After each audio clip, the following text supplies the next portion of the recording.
All right, good afternoon. It's 1:04. We'll call this meeting to order. Good afternoon, everyone, and welcome to the August 17th, 2022 Technical Review Committee meeting. My name is Ryan Fisher. I'm a senior planner with Oldham County Planning and Development. So the purpose of the Technical Review Committee in this meeting is to review proposed subdivisions, zoning map amendments, and development plans before they go to the Planning Commission. This gives local agencies and utility companies the opportunity to review plans in advance, as well as adjoining property owners the opportunity to ask technical questions of the applicant or the agencies.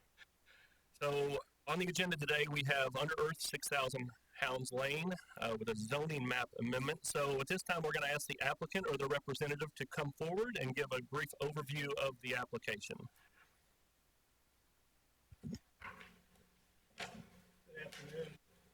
I'm Barry Baxter. I represent the applicant, and present with me today is Bruce Schmucker. He's our engineer. He's going to make our presentation about what we're proposing. He may need Ryan to be able to put something on the overhead if possible. Bruce, if you would just make sure to pull that microphone up and speak as closely to it as possible. Can you hear me? Introduce yourself, Bruce. Just state your name and address for the record, please. My name's Bruce Schmucker. I'm with Pioneer Environmental and Engineering, and I'm the engineer representing Under Earth with this rezone application and development plan for a proposed solid waste transfer station. And then I was going to put this,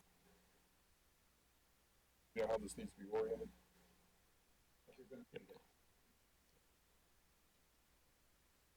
It just takes a minute. Okay, gotcha.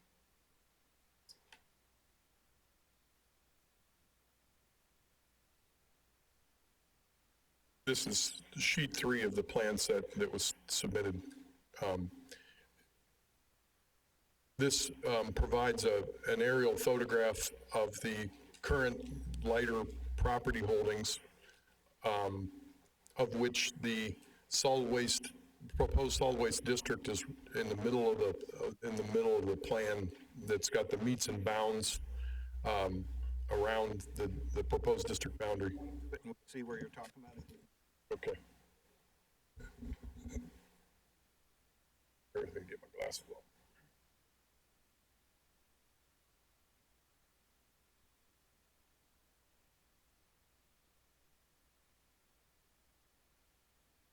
Sorry for my big finger. This proposed district boundary represents roughly 12 acres. The current ordinance requires a minimum of 10 acres. We certainly don't need 12 acres for this solid waste transfer operation.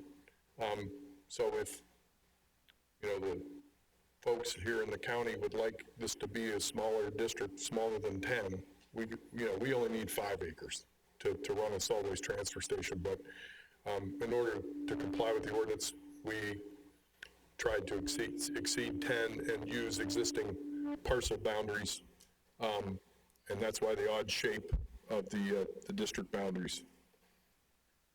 So this, within the district boundary, and I'm going to point with my finger here, there's this existing structure right here at the end of my finger. It's roughly 120 feet by 80 feet. It was formerly used as a topsoil drying building, so it's an open air structure, steel columns, steel frame. It's got a roof. It's roughly 40 to 45 feet in height. It's absolutely a perfect structure from a height standpoint for a solid waste transfer station. The trucks can back in under the roof and dump the load onto a concrete pad. So, it is our intent to use the existing grades as they are, and fully enclose the building, basically put a skin on it, if you will. We would have 2 to 3 doors. I can't remember what I have in the plan, if it's 3 or 2, but the doors would be at the north end of the building, right? What's that? Don't you have another drawing in there? Didn't you have another drawing? As far as what? Of the plan? You want this? Yeah. Go ahead. Well, I'm still referring to this. Okay, sorry. I'm just trying to. But anyway, so the trucks would enter the building with the waste from the north end and back in, and the load-out truck would be loaded out on the west side of the building along this end with a tunnel that we would excavate so that the truck would be kind of submerged to allow for loading off of the floor. The reason I'm explaining this on this drawing is I wanted to move on to how the trucks would come in to the facility. So this is Hounds Lane out here.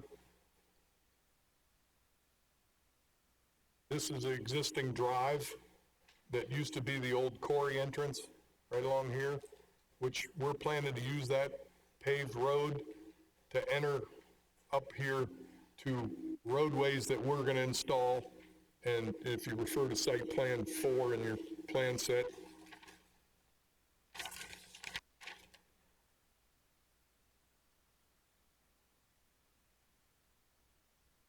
this is that existing road, paved road coming up. We plan to put these roads, these internal roads with the scale, and again, where the trucks would back into the building here. And then this is the tunnel portion of the building where the tractor trailer would get loaded out. So I'm not sure if any of you ever been to a solid waste transfer station. I would love the opportunity to, provide a tour of a state-of-the-art transfer station. I brought a photograph of one that I did up in Cincinnati. It was Cincinnati's first state-of-the-art transfer station. I did that over 12 years ago. Louisville does not have a state-of-the-art transfer station currently in existence. The regulations were brought in after the existing transfer stations were grandfathered in, so to speak.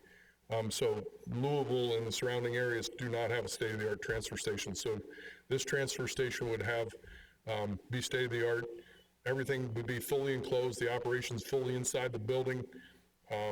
Overhead doors. So all the activity that would be with waste handling, processing, whatever, however you want to refer to it, would all be done in this building. So the only activity that would be happening outside would be the truck movement, in and out of the building and around, just like a normal warehouse operation. So we had proposed crushed stone or aggregate roadways because we consider these all internal roads. That the main drive was this drive here, leading into the district. And I brought a sample if I can grab it quick.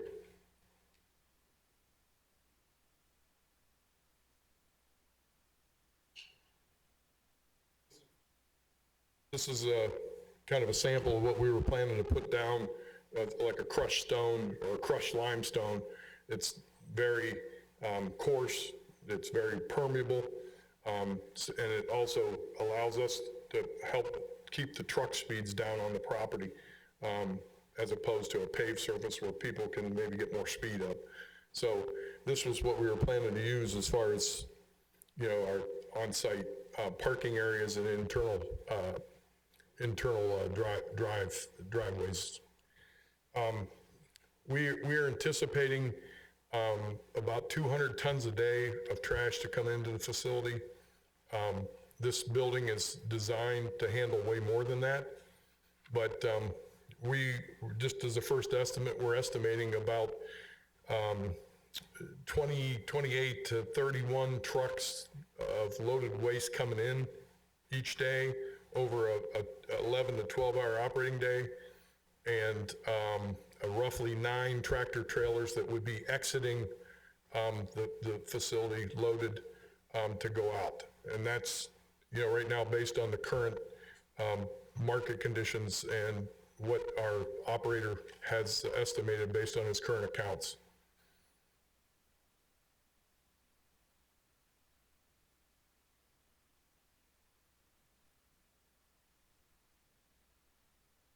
Again, we didn't propose, on the plans that were submitted into the application, we didn't propose any stormwater management engineered systems at this point because we didn't anticipate any new engineered or creating any new impermeable surfaces that we're going to generate additional runoff beyond what's already on the site now. We anticipated keeping the grades the way they are now, and to not basically make the site move stormwater or concentrate stormwater from what's happening now. But if the county feels that we need to do something beyond what's going on now, we're certainly willing to talk and work with you on that. The Hounds Lane, currently, based on concerns raised at the neighborhood meeting, the intersection of State Route 22 and Hounds Lane is obviously very troublesome. I know Jim Urban and Jim, when we met back in May of the pre-application meeting, we probably talked about that more than anything. We're willing to work with the county on something, but we can't shoulder the full burden of fixing all the problems on Hounds Lane and the intersection of SR 22. This project, from a solid waste standpoint, this is a small transfer station. 200 tons a day is literally hardly anything at all. The transfer stations in Louisville are doing thousands of tons a day. So this is not a large revenue generator. So we, as the project, would need help from the county and neighboring business owners if we would be expected to do some kind of improvement on Hounds Lane and or SR 22, because we're not going to generate the revenue to do it ourselves. With that, again,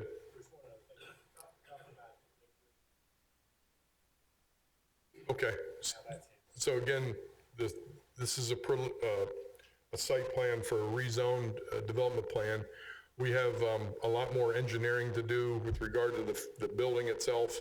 The building will be outfitted with a ventilation system that we're going to be pulling air in from the outside. Air is not going to be going out as a normal course of business. So one of the concerns I hear across the country is, well, what about odor generation? Well, we're pulling air in through the doors when the truck's back in because of the ventilation system we put in there. We got to keep air moving within the transfer station to prevent dust buildup so that we don't have a fire issue. These transfer stations can become very dusty operations because we're dumping hundreds of tons of trash on the floor, and it gets dusty, and that dust builds up over time and can create fire hazards. So we're very sensitive to making sure that we have air moving through here, pulling it in, filtering it, and then venting it out. Beyond the air filtration system, below the concrete slabs, we're going to have a series of drains that all the liquid that gets generated on the floor during the disposal operation or during the load out operation, all that liquid will get collected and we route that to a tank. That tank then gets pumped out by an on-road truck and it gets hauled to a wastewater treatment plant. That the liquid in the solid waste business is referred to as leachate. And generally a facility like this is going to generate on the order of about 5,000 gallons a year. It's not very much because we only generate liquid generally in the wetter times of the year when people's trash is sitting out and the liquid builds up in the cans. So it's typically very seasonal. But again, we'll be following all the state guidelines for what has to be designed into the system to collect leachate and to take care of getting the waste in and out within the same 12-hour day. Okay. Is that all from the applicant? All right. So at this point in the meeting, all the agencies that are represented here in the front will give their individual comments to the applicant or questions of the applicant. We will start with our own planning staff comments. So the biggest thing was several items from page 3, which you put up there first, need to be on page 4. And so I made bullet points of all of those that need to be moved from page 3 over to page 4 on the site plan. And that is sketch map, locations, names, dimensions, right-of-ways of abutting streets or private roads, boundary lines for all parcels, the location and purpose of all easements, the notation of all existing structures and which structures will remain. I know there was a temporary structure on there that it was going to be removed, and then obviously the one you're going to build onto. And which features are to be removed. Location and ownership of all adjoining property, and the amount of open space. So all that was on page 3 and page 4. It just needs to all go on page 4. And then On page 4? Okay. yeah, all of it on page 4. And then name, if any, pavement width and right-of-way width of proposed and existing streets, driveways, and parking areas, all the area that's going to go up around the proposed building. The plan must comply with all regulations of the Solid Waste Facilities District zoning ordinance, including the special setback requirements listed in section 220-030. Show proposed building lines showing the setbacks from the street right-of-way. Zoning and setback information on drawing 3 is incorrect, so if you do move that one over, it had the front setback listed as 0 feet, and that's actually 100 feet is that front setback. And that was on drawing 3. Include the location and size of all water mains, sanitary sewers, gas lines, fire hydrants. I didn't see any fire hydrant locations noted on there anywhere. Electric telephone poles or underground wires. Include a site statistics table listing the location, height, and floor area of the proposed structures. Per section 220-050, a transportation plan must be submitted to show the public street routes to be used for heavy truck traffic to and from the facility. And that is all, and this is a copy for you. Okay, thank you. Medium, so you don't have to write all that down. You want First, Jim Urban, Director of Planning and Development Services. What I want to do is just briefly explain the Kentucky 22 study that's going on. We have initiated, Oldham County initiated, along with the Transportation Cabinet, a review of Kentucky 22, essentially from the Jefferson County line to the old 329, which is we refer to as Dairy Queen. And the consultants have gone through a great series of looking at speeds and crashes and places where minor improvements can be made and then major improvements made.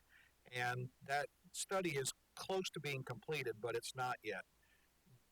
All of the recommendations in that study do not have any funding behind them. So when we talk about Hounds Lane and Kentucky 22, we're intending to do something, but we have no money in place. And that's Kentucky 22 is a transportation cabinet project, and we always work with them well, but we would have to program money. So any improvements that are suggested in the study that might be made aren't going to happen for a number of years, only because there's no construction plans, there's no funding, first of all, identified, although we have a funding source, and then there's no construction plans. So by the time we go through that process, it is easily 4 to 5 years. So I want to make sure that everybody understands that the county's participation in this isn't going to be, we're going to go fix the road because anybody has proposed to be there or to fix existing situation. We are working on it, but I'll call it midterm, not immediate. Just so everybody knows, and I'm especially talking to the audience as well. Great. Is that all? Okay. We'll go to Chief Smith with Oldham County Police. We'll start with you. We only have a couple concerns. We agree 22 in Hounds is going to be a problem. Is that better? Okay. We agree 22 in Hounds is probably going to be an issue. I think potentially you said up to 90 trucks a day would go through there. Well, you said 28 to 31 and then 9 semis. That's about 40 trucks, I'm sorry. Nine trucks, the tractor trailers that will be loaded. Right? Okay.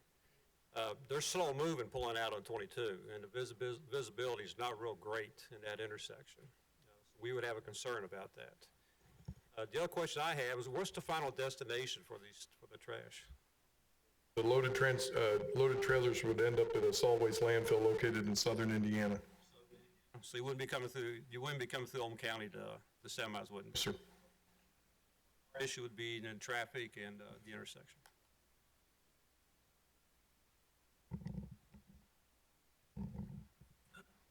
County engineer. First, since this is going to be a land disturbance of greater than an acre, of course, you'd be required to get a. Sorry. Okay. Can you hear that? Yeah. Okay. So Since the disturbance area is greater than 1 acre, you'd be required to get a KYR 10 permit from the Kentucky Division of Water, and also stormwater quality management and erosion control permit from our office. We spoke about that at our pre-application meeting. You mentioned the rock you're planning on using. Typically in a facility like this or other heavy traffic settings, even though your starting product may look like that, it does get compacted and filled with fines, and I think ultimately ends up being a impervious surface.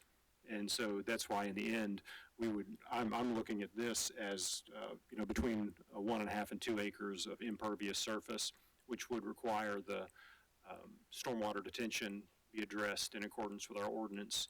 And I think you mentioned you would look into that. So it's not shown on the plans, but we'll have to address that. Not opposed to the gravel, but we'd have to have stormwater management is what I'm hearing. So the other issue with the gravel, and I mentioned this in the letter, that I believe this was shared with you already. If not, we can get it to you. The Oldham County zoning regulations, section 220-060 mentions that the surfaces shall be non-dusting. That would include asphalt, concrete, or pavers. We also allow asphalt millings, so that non-dusting surface is going to need to be addressed. Along those lines, Oldham County zoning regulations 280-180 requires that loading areas located between a public street and principal building on the partial shall be paved. So we'll need to address that regulation. What regulation was that now? 280-180. So that wasn't identified in your letter? Yes. It was identified in your letter? Yes. It's on the second page, item 9.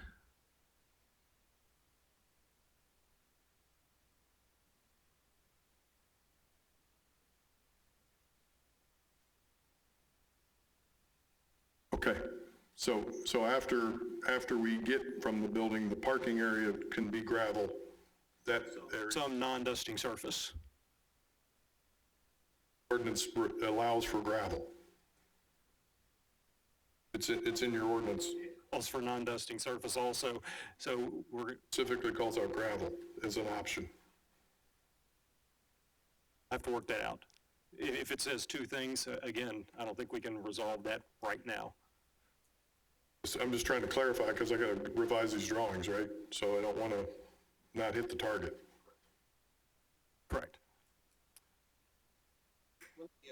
Address that. Typically, we have always talked about non-dusting surfaces, and anytime we use an alternative, it might require a waiver from that requirement, just to be sure that we're clear on what we're doing. So we'll, again, talk about that later, because I want to figure out what these two citations mean. But, we always talk about non-dusting surfaces, and then, again, allow for the opportunity for things other than concrete or asphalt.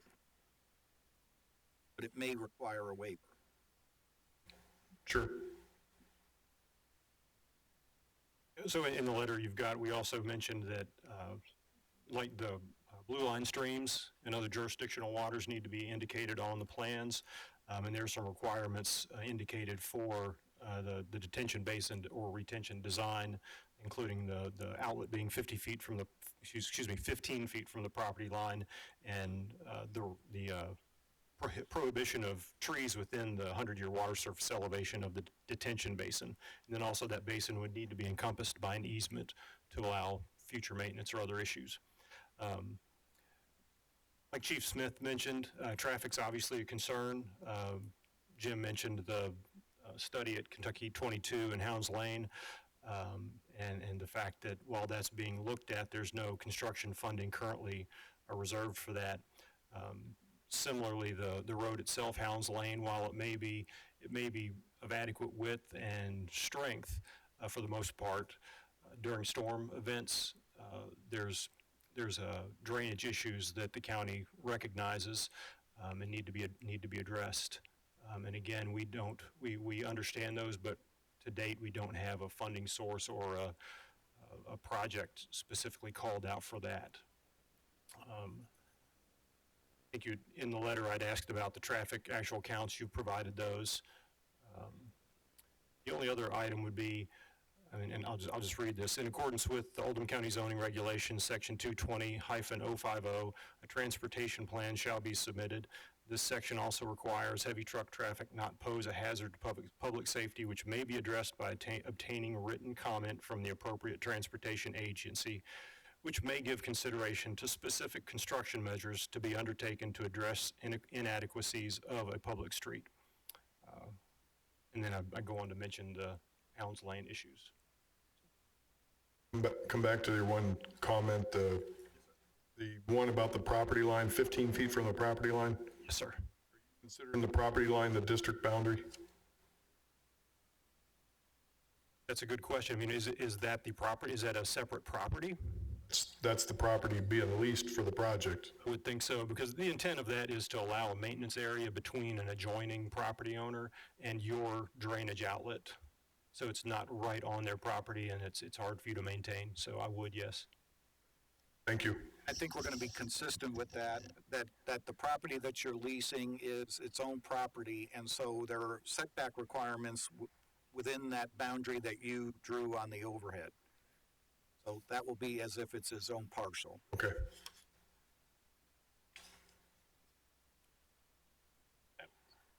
The only thing that I'll have is if it gets approved, we'll just address it differently than 6,000 Hounds, just for 911 stuff.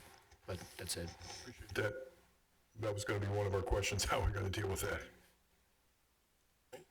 Becky? I'm Becky Zockline, Solid Waste and Recycling Coordinator. I have some questions. Did you provide a list of materials that will be dropped off? No, I'm not sure where it was required. I'm sorry? Where was that required? The ordinance?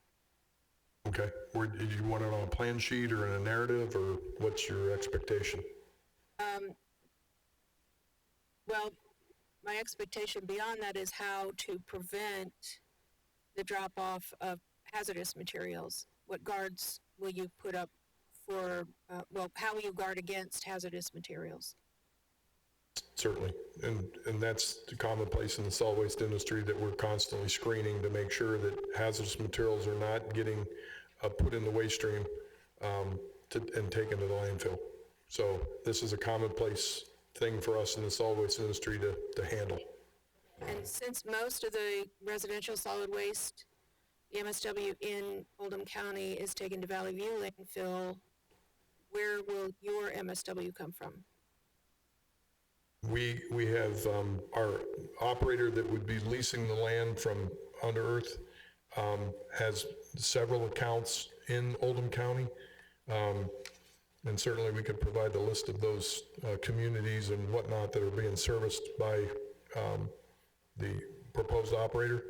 And Ecotech? it currently is at Ecotech, yes. And to the best of my knowledge, all they do is provide dumpster service in Oldham County. Okay, and the relevance of that is? That's CDD mostly. Okay. MSW. Excuse me? It's not MSW, it's construction debris. Okay, and is there a problem with that, or? That's why I'm asking for a list of materials. Are you accepting both CDD and MSW? That would be, yes, the case. No industrial waste. Okay. Strictly household waste and construction demolition debris. Because usually they get mixed in anyway with C&D containers. People come dump their MSW in the C&D containers. So for us, it's usually a mixed bag. Okay. Also, our ordinance requires the transfer station set up facilities for public recycling. Is that in your plan? We have an area at the north end for citizen drop-off for recyclables. We knew we'd get asked for that, and we're prepared to do that. Okay. And are you the engineer who will be on site? Myself or one of my staff. And you've answered the question about odor mitigation. Also, I had asked you for capacity assurance from Clark Floyd landfill. Do you have that? Currently, the wastes that are being collected in Oldham County by Ecotech are currently being taken to Clark Floyd landfill now. So that's where the Ecotech hauls their wastes. I meant a letter from the landfill giving an assurance that they have the capacity.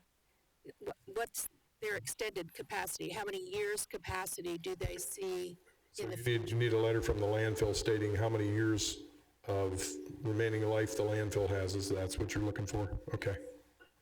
We can certainly get that. Thank you. All right, we have two representatives from Middletown Anchorage Fire.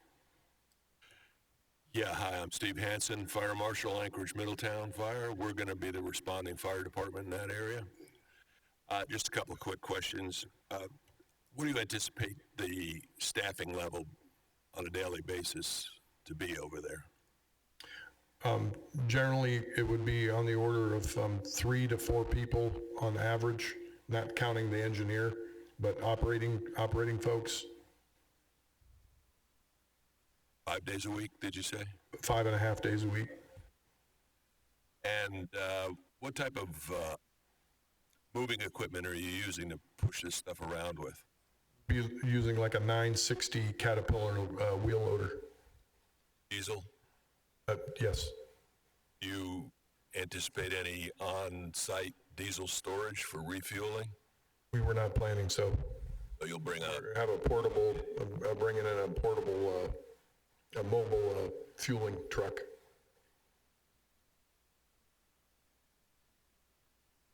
And the only other thing I'm going to ask is if you could provide us with a plan showing the existing hydrant locations, just so that we can double check coverage. That's it. That's all that I have. Thank you. All right. Thank you all. So at this point, we will open for public comment. If anyone in the audience would like to come forward and ask questions that are technical in nature, we just ask that you come to the podium and state your name and address for the record. And as you've already heard, lean close into the microphone so that everybody can hear you. If you have any questions of the applicant or any of the agencies up front. Does anybody want to speak? All right.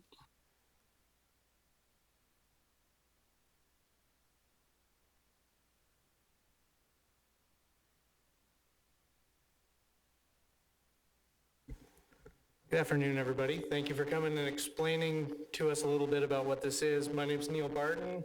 I'm a resident of Rock Springs, which is an adjoining neighborhood, adjoining, near. I'm also an attorney, just so everybody knows. I work for Stites and Harbison. My firm doesn't represent the HOA or anybody. I'm here in my own individual capacity, but I am an attorney. Could you do us a favor and give us your street address? It's 5206 Rock Ridge Drive. So I had a couple of questions that are technical questions. We talked about the only outside movement being truck movement in and out of the facility, and that the air would be going in but not coming out of the facility. And I mean, I'm an attorney, not a physics scientist, but I think air has to travel. That's coming in is going to go out, right? Otherwise, you're going to end up with pressure in the building. So, and I think you said that he had addressed the mitigation, the odor mitigation, but I wasn't really clear on that. Were there filters? What's the plan for mitigating the odor? I mean, this is going to have.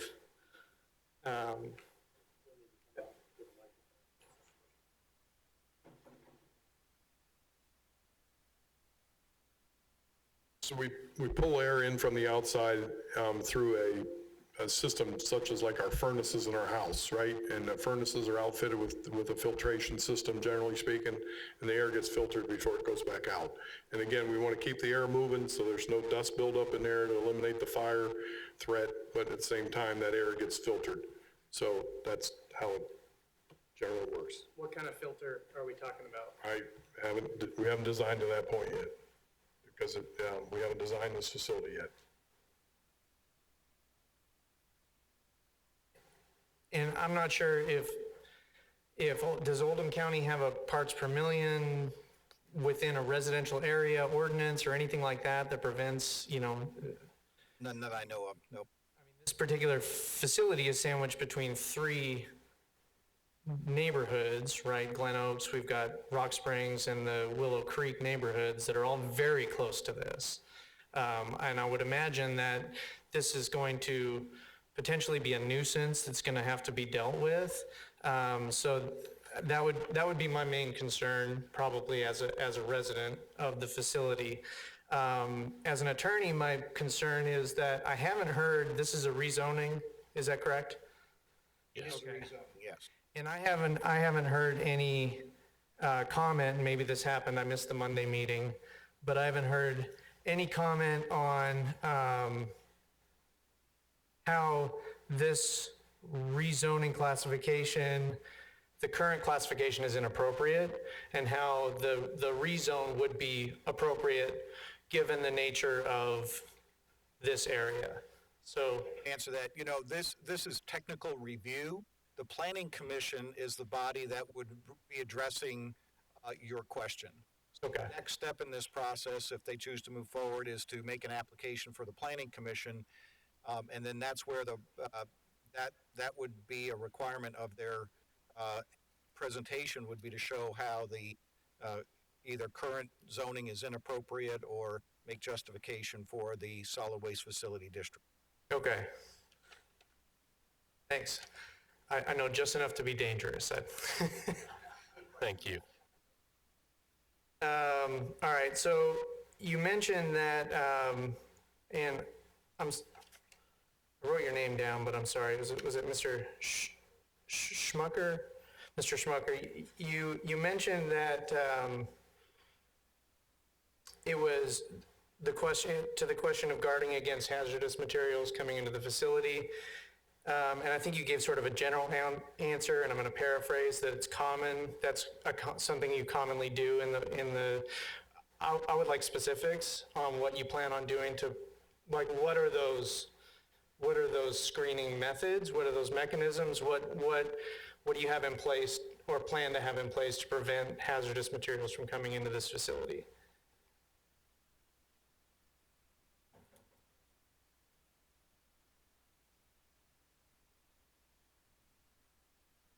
So the solid waste industry is regulated by the state of Kentucky. The regulations regarding what is hazardous and what's not hazardous is all laid out in the Kentucky regulations. Solid waste collection companies, landfills, transfer stations are all required to screen every load and make sure we understand the origin of where the waste came from. If it came from Oldham County, if it came from Bullitt County, if it came from Jefferson County, we have to know where the waste came from, what's contained in the load, if it's construction demolition debris, if it's solid waste.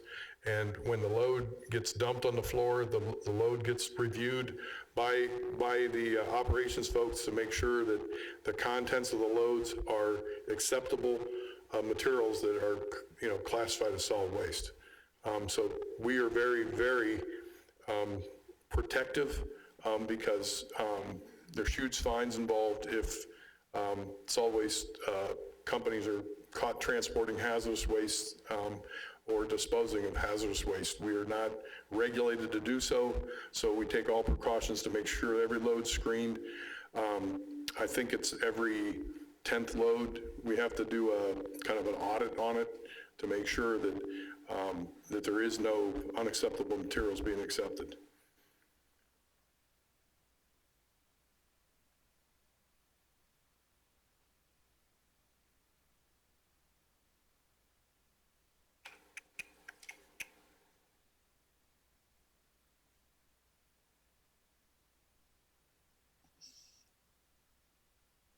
With respect to leaching, I think you said this was going to be a closed facility and non-permeable flooring, I guess, is that right? What's the construction of the, it's gonna be concrete? I mean, concrete is still porous though. Right? Yeah. Right. So, and so I guess that would be my main concern from a leaching standpoint with water runoff and the riparian runoff through the neighborhoods. I mean, right next to and you guys can look at the planning, I have an easement and a drainage that if it rains more than 2 to 3 inches, backs up at Hit Road. And so and it backs up right into my yard. So my concern is between the combination of potentially hazardous waste or not hazardous waste or just missing a load if we're just checking every 10, that this runoff, I mean, everything is permeable, everything, that water getting into that ground and then coming into our neighborhood is a problem, I think. So those are my main concerns. Right now, we've got odor, we've got leaching, and then I think the last concern is if we're looking at tractor trailers, even if it's just 9 a day, what time are those coming? And I guess maybe you can answer this question. Do we have a time schedule for those tractor trailers to come through? If they're coming out of Hounds Lane and heading towards the Snyder, which I would assume that would be the way to get into southern Indiana, then, I think that's a concern as well. The right by Silver Creek or whatever that neighborhood is down there, there's water has backed up there. What do we do in that situation when that road is closed? What are the other ins and outs? Are we talking about driving through Glen Oaks? We're talking about coming around Hit Lane to that side if they can't get out Hounds Lane because of a traffic accident or something. We're pretty limited on how we get in and out of this area, and we're talking about traveling through residential areas and doing so. So that would be my last concern. And maybe, I don't know if you have a schedule for those tractor trailers. I mean, I know there's a lot of dump trucks that come in and out already, but that would be my last concern for the additional traffic.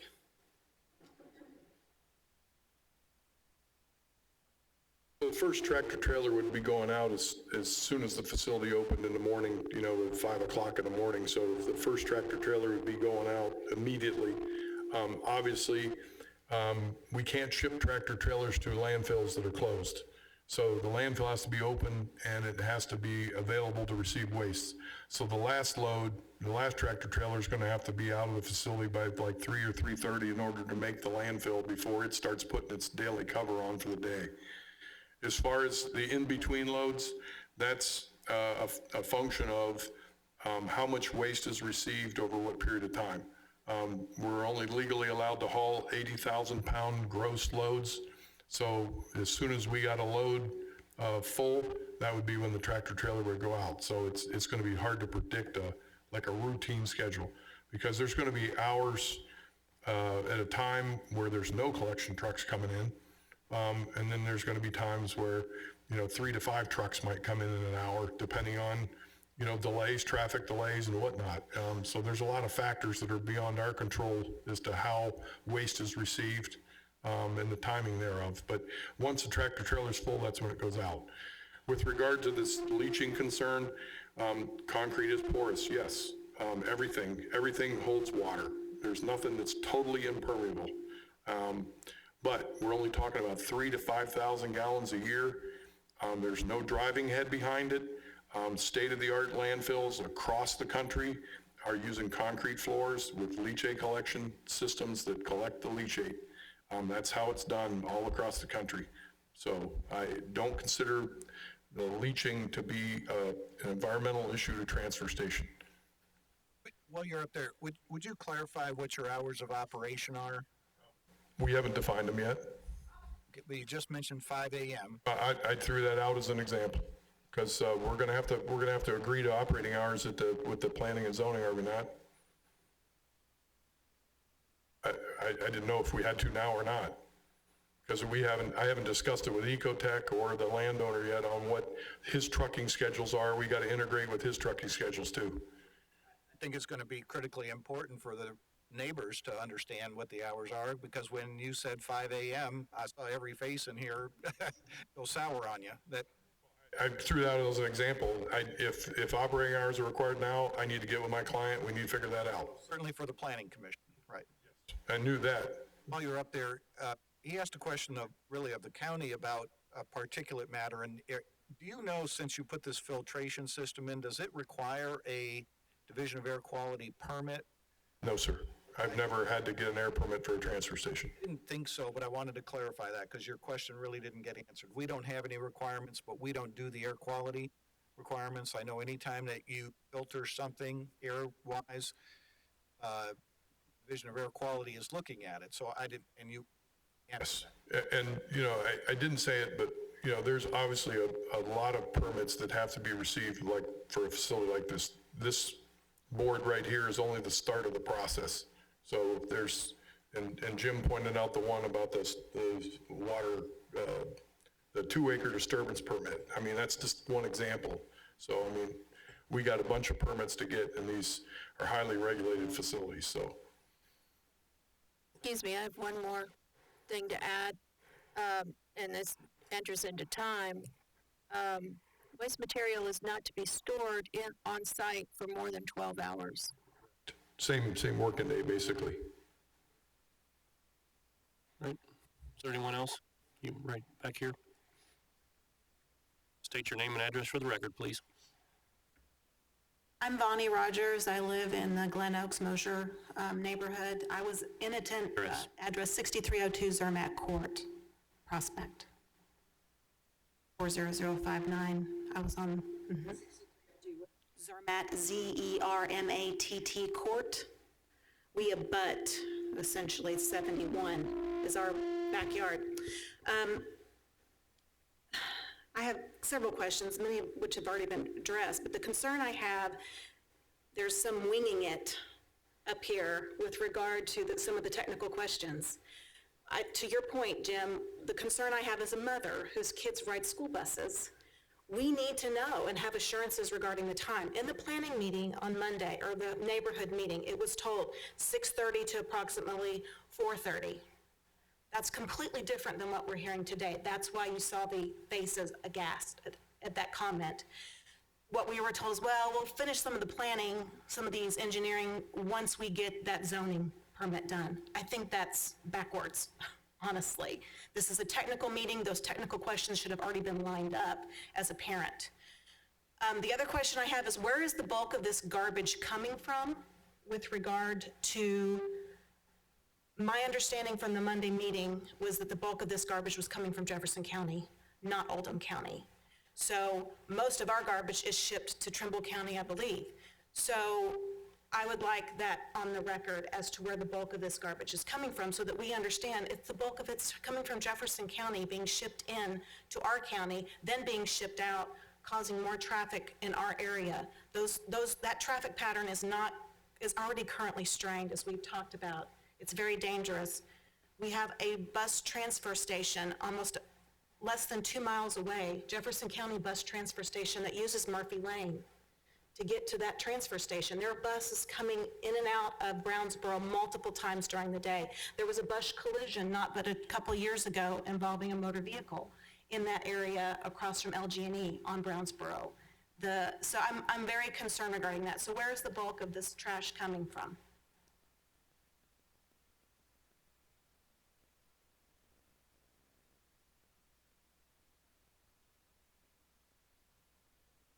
Just state your name and address, please. Afternoon. My name is Robert Lee, and I'm the CEO of Ecotech Waste Logistics. Okay. As a matter of fact, we do service a lot of residential areas close to this vicinity. And, in the waste industry, we look at it more as communities as opposed to strict lines as far as counties or states. When you route trucks, you route them to be as efficient as possible. And, you don't take a routed truck from, say, the south end of Jefferson County and bring it to Oldham County.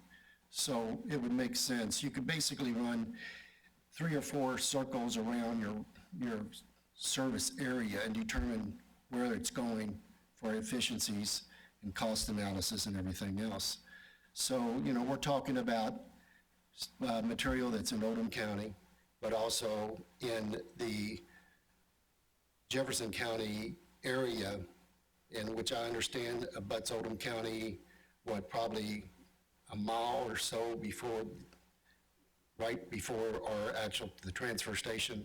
My point is that it's basically in the community, basically in the area that the material would come to the Oldham County transfer station and then go to the landfill for efficiencies in order to make sure that, we're not using as much diesel and that type of thing.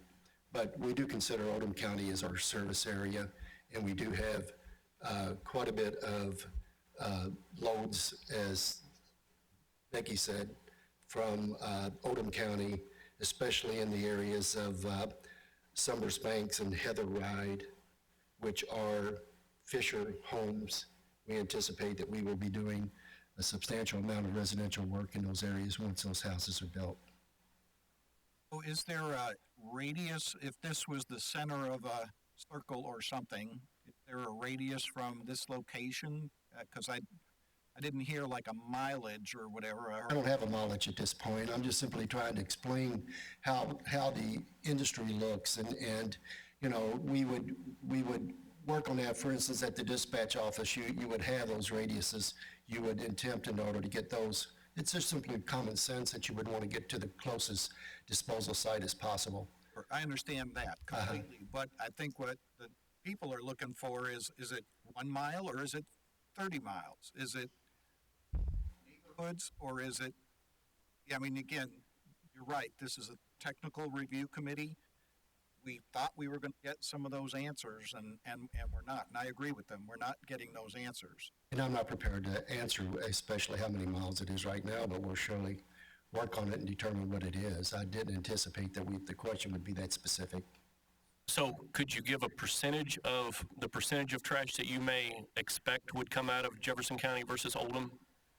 What about just 25? You're talking about right across the boundary, right across the county line. For us, that's the same community as what we're in now, whether it's Oldham County or Jefferson County. So, it's on a 200 ton a day, I would say 60-40, 60 Jefferson, 40 Oldham County. But at this point, I'm not for sure. Okay. All right. So my other question is, 71 gets backed up a lot of times. They're planning on taking 71 to get to Clarksville, is my understanding. That's the route. That's not through residential. The problem I have is what then happens when 71 is shut down, as it often is, for whatever reason. Where then does that trash go if the receiving end isn't open?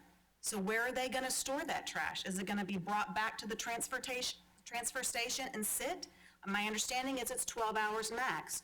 So what assurances do the neighborhoods have that there's not going to be trucks waiting to get to the transfer station at 5 a.m. or 6:30 or whatever the time is that they finally decide that it's going to be? So that's the end of my questioning. That's that. Hold on, do you all want to address that? If I understood the question, we never bring back a truckload that left in order to go to the landfill and without any kind of traffic situation at all. They would simply stay on the road until they were able to get past whatever accident or whatever it might be in order to go to the landfill. So that would not come back. Okay. All right. Was there another question? Well, we're not going to yell from the audience or talk from the audience. He gave an answer, and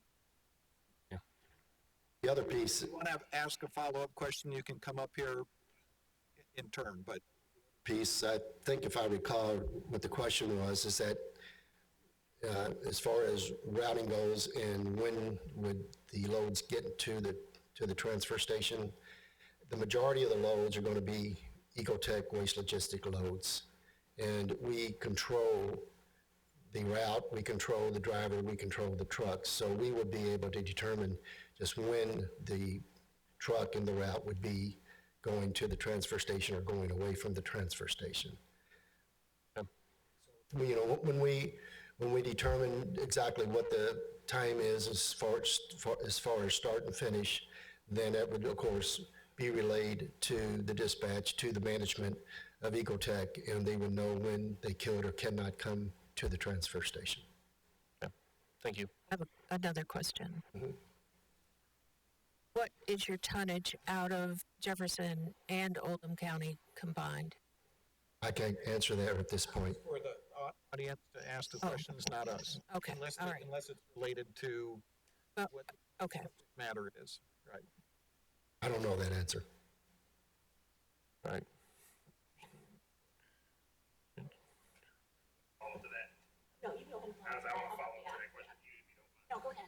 Take your name and address for the record. My name is Gerald Stone. I live at 11030 Symington Circle. That's in Worthington Place. I did want to follow up to that. So if I'm understanding your response correctly to that last question, which is you all own and control the drivers that go in and out of that location. With the question that we were asking is ultimately, if the direction that you all are going to be taking for the transfer station is to Indiana on I-71, if there's a backup that's there, how are you all going to control that and to be able to reroute in the instance that there is a backup? Because to the point that's been made earlier, there have been a number of accidents that have been on 71. There have been a number of accidents on Brownsboro Road. There was individuals that were just killed within the last 12 months on Brownsboro Road. So that area was unavailable for transport.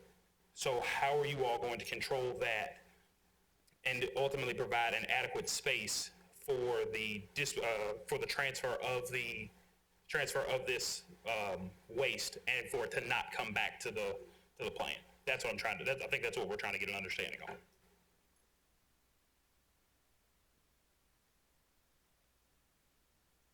We anticipate that the major thoroughfare and where we would be going would be on the Gene Snyder and cross the toll bridge. So that would be our basic route.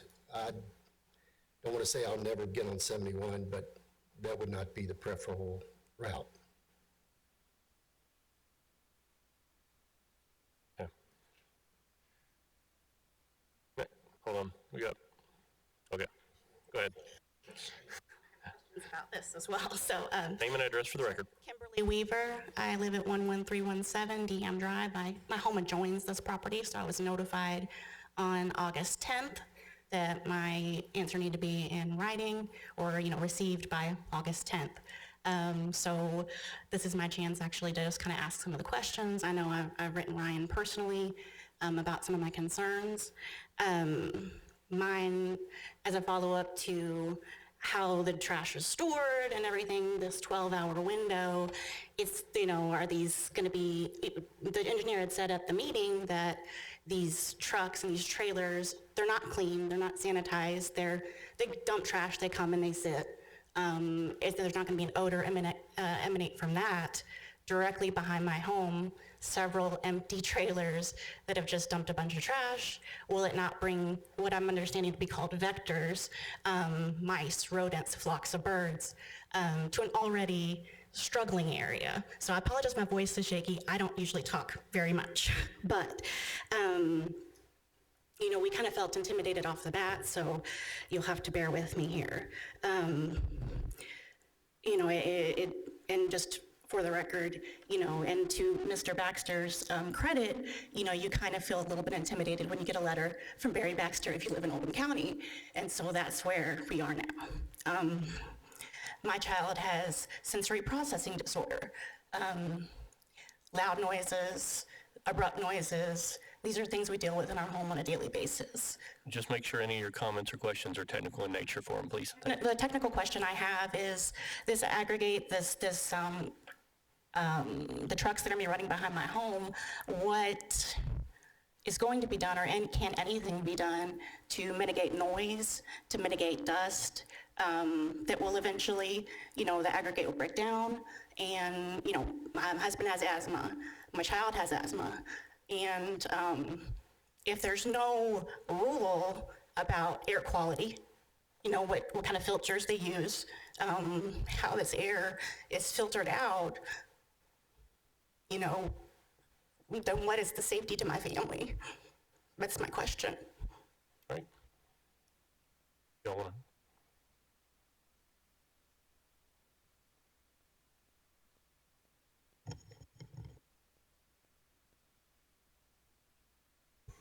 So after the trucks dump inside the building, the containers are inspected by the drivers to make sure that the contents of the containers have been adequately removed from the containers. Whether it happens at a transfer station or happens at a landfill, everybody does it the same way, making sure the containers are empty, and the trucks then close their gate or close their hoppers and exit the facility. There could be extra containers stored at the facility, not necessarily the ones that are just been dumped, but there could be other containers or empty trailers stored at the facility. With regard to noise, the noise that may or may not occur is going to be vehicle traffic on this industrial property roadways. That traffic is already occurring now. We do not see that we are going to add significantly or reduce significantly the truck traffic that already occurs in the property. The night of our neighborhood meeting, there were 50 tractor trailers parked behind our building on the adjoining property. 50 tractor trailers. Those tractor trailers had to come in Hounds Lane. We are not going to be putting 50 tractor trailers out a week. So there's 50 tractor trailers parked on the adjoining property the night of our meeting. There's concrete trucks, there's a concrete operation next door. There's a landscaping operation. The noise that is occurring there is consistent with industrial operations. Our operations are going to occur totally within the building, other than the truck traffic coming in and out and around the on-site roads, which is consistent with what's happening now. So I'm sensitive to the neighbors. You know, there's no homes within 1,000 feet of the solid waste processing facility where residents are residing currently, to the best of my knowledge. We want to be good neighbors. Again, this is going to be a state-of-the-art facility. The operations, the potential nuisance generating operations are going to occur within the building, and it will be contained in the building. And I welcome this board to go on a tour with me up in Cincinnati, where when I did the state-of-the-art transfer station up there, that facility has not received a single complaint since it's been in operation. I appreciate the opportunity. Anything else? Just a follow-up. So, you know, you said there's a lot of tractor trailers that already travel this area. I'm well aware, Mr. Leiter, you know, if you want to know what happened to the debris from the East End Bridge, it's behind my home.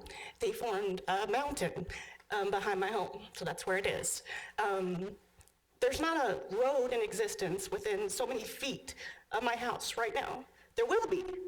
It'll happen. If you look at the map, it goes around. There's going to be this rock that you showed. There's going to be, let's just say if you stick to the low end of what you say, 2 to 4 trucks an hour. You didn't promise that it wouldn't increase. So 2 to 4 trucks an hour, let's just say 3 and split the difference. That's a pass every 10 minutes from 5 a.m. now I'm hearing to maybe 6, we don't know, it's not clear. And I feel like that's unfair, and it's an unfair burden to the people that are going to be within literal feet of this facility. So what you're telling me, and I want to make sure I'm clear, is that you can't guarantee any mitigation for my family. You can't guarantee the air quality for my family.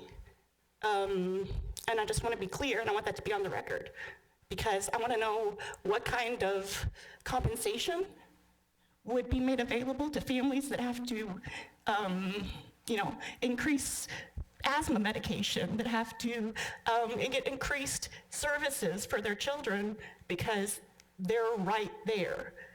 And this is supposed to be their home where they feel safe, and I don't feel like the company is addressing that very well. Thank you. Anyone else? I have something that Hi there. Name and address for the record. Can you hear me okay? So I'm Rachel Hounds, and I live at 5509 Hounds Lane. And I live almost right across from the concrete plant, next to the landscaping and other industrial venues that access Hounds Lane Road. And so I have a couple of questions and just a couple of comments concerning what I've heard. I got a copy of the plans, and I'm looking at them, and I'm glad that you brought up the declaration of the water with the jurisdictional determination, and I can't say that word very well. There is a quarry that is located adjacent to where this facility is going to go. So I would have expected to see on these plans some sort of geotechnical survey, some sort of GPR to show what's underneath the surface, because if you've lived in this area, we know that there are sinkholes. We know that there are ways that the water travels from the surface down through the sinkholes to the quarry, to the waterways that are in this area. And so these plans need to show to make sure that none of the leaching that occurs through the concrete porous goes through to get into those waterways, which could ultimately go into our drinking water, which is the Ohio River. Because if you've lived in this area for a very long time, you know you've got Hyde Creek, flows into Harrods Creek, flows into the Ohio River. So I would ask that the technical plans include that type of information. The other thing that I would like to point out is on sheet 01, it talked about a traffic study that may be done to look at traffic counts. But I just heard that traffic counts have been submitted to the committee for review. Is that correct? He suggested a number of vehicles, but Okay. at this meeting. Okay, so there's no traffic count, no study other than the 22 corridor that's already occurred, correct? Ryan mentioned that according to our regulations, they are required to submit a transportation plan that shows where they're traveling. I would expect that would have the number of trips generated in and out from this facility in that transportation plan. Okay, so I heard 28 to 30 trucks inbound, 9 trucks, semi-trucks outbound in a course of 11 to 12 hours. That's what this gentleman had briefed you all originally. I've heard some difference of opinion that was approached, and I know that that is still on the table for discussion of the operations. Those semi-trucks that are currently accessing Hounds Lane, that has not been in place very long. That's only probably been the last maybe 3 months. In addition, there's an operation, this solid waste transfer is a leasing of an operation that brings in topsoil, removes topsoil. I've seen the dump trucks that go past my house at all hours. It's more than 20 to 30. I don't have an accurate count. I'm not a traffic engineer. I am an engineer, but not a traffic engineer. And so I would ask the committee and I would ask the engineer to truly look at the amount of vehicles that are on the road, not just cars, but the trucks and the semis that go back because the road can't handle it. You look at the shoulders, you look at the potholes, you look at whenever there is a significant amount of rain, it floods. And so now you're going to bring an additional 28 to 30 trucks going down Hounds Lane to this facility, and I'm not seeing any type of mitigation on these plans to show that. In addition, on the plans, you brought up that on the site plan in the building layout, there was going to be a means for the public to bring in recyclable and be able to sort it according to what it is. That also adds traffic to the road. And so we need to include that in any type of traffic study. And also, please include that on the plan for the building because I didn't see it on there. I saw the loading dock, I saw the tunnel. I did not see where you're going to bring in the public. And so also you brought, the comment was on the technical review to show a site plan showing traffic, the routes. I would have expected to see that on this as well, and I didn't see that. So I would strongly suggest that we see a copy of that so that we can comment on it. Right. And that's all I have. Anyone else? Good afternoon, Neil Bain. I'm an attorney. I represent Rock Springs Farms Homeowners Association and the Villas of Rock Springs Farms Homeowners Association. My address is 10200 Forest Green Boulevard, Suite 602. I want to thank the committee for their questions. I want to thank everybody here for their comments. I want to focus primarily, and I'm going to try and sum this up as a lot of these questions have been asked, on comments made by Mr. Stucker, which I think are very honest. One, that it's hard to predict right now what the operations are going to look like. And two, that we have a lot more engineering that needs to be done. And I think that's correct. And if you look at the traffic study, which needs to be done, and has been acknowledged that it needs to be done, and what the young lady who just mentioned a second ago says, we need to look at all the vehicles going on it. We need to consider the future amount of volume that's going to be going in and out of this facility. One, this area is growing. There's more residences, so there's going to be more trash.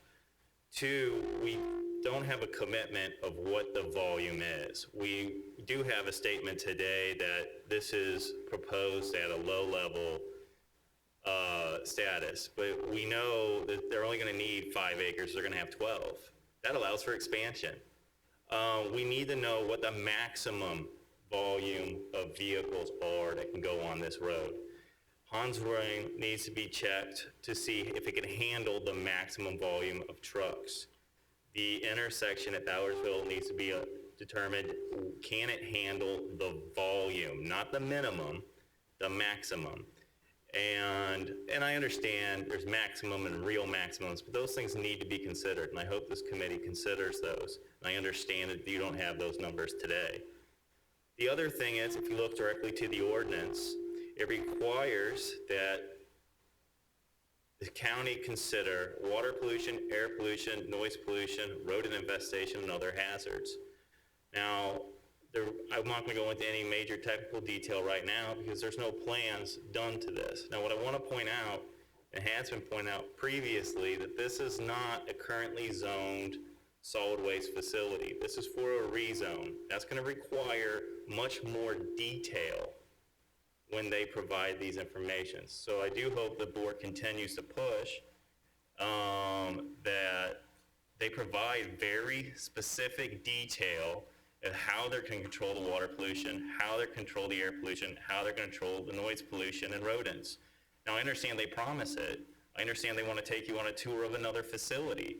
All those things are great. I love promises and I love tours, but we need to know what they're specifically putting here and how it's going to impact the area. We have over 1,000 homes in about a half a mile from where this facility is going to be. With the gravel impact, the dust impact, the traffic impact, all these things need to be done on a specific level. And that's before we get to any other legal concerns, which I understand are going to be at the next level. For technically to get there, these things need to be determined in order for this board to really fully approve it and at a technical level. And that's not what I'm seeing here. I'd love to ask you questions on the particular issues, but those plans just aren't done. And that's something that I have heard from the board. I hope you encourage to follow up on all those issues. And I thank you for your time. Thank you. I'll just answer him real quick on, just to make sure everybody knows that this board, this committee doesn't make any decisions here today. So I know a lot of you all have made comments of us making the decision, but that'll be for the planning commission if it goes forward to that. And to one point that you made, Neil, that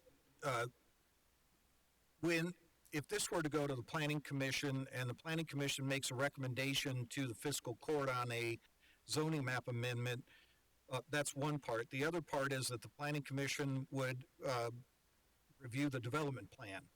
And we have a lot of binding elements associated with the development plan, and one of those things is always that it only applies to the plan that was presented and approved that day. So when you ask the question about expansion, there couldn't be any unless they came back to the planning commission and through this process as a public meeting. Donna Richardson, 5303 Baywood. I don't adjoin the property, but I am behind it. I'm behind Mr. Leiter's quarry. Have been for years. What was your address again, real quick? 303 Baywood. It's 40241. There's a lot of emotional, and we get this as technical, but you've got a lot of emotional going on, and we're trying to get away from that. I just have one question. He spoke to the traffic that's already there. He is correct. There's a lot of tractor trailers going down Hounds Lane right now. The reason there is Mr. Leiter opened up his property to Ford, so Ford has an overflow lot there. I'm assuming that is industrial. I don't know because that is already industrial because it was a quarry. Was that was that brought before planning? And can he, once this comes in, can that be expanded? So I guess my question is, how long is your lease with them? I mean, it's 30 days. So they've got 30 days. So that traffic's going away. So that's gone. Well, now we're bringing in dump trucks. So we can't do this on the basis of, oh, the traffic's already there, because the traffic's not. It's being brought in now, but it's going to go away in 30 days. We're bringing in dump trucks from Jefferson County that we're not there before. So we're not, back to the traffic study. We need that traffic study because we are not mimicking what's already there. We're bringing traffic from another county into Oldham County. And again, we're taking the emotional out of it, but you've got a lot of emotion in this, and we realize what it is, and we realize we have to come back. We've got to get to the planning committee. We've got to get that. But his whole basis is they are bringing stuff in that's already there. It's not already there. We're bringing more traffic into an already overpopulated area. Thank you.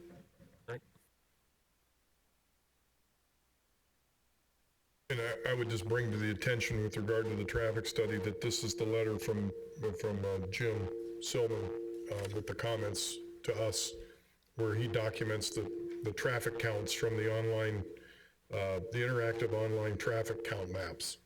So Jim, you might want to care to elaborate because this is your letter. So I just wanted to point out, because they haven't seen this letter yet, because I don't know that it's public. What Mr. Schmucker's referring to is in my letter.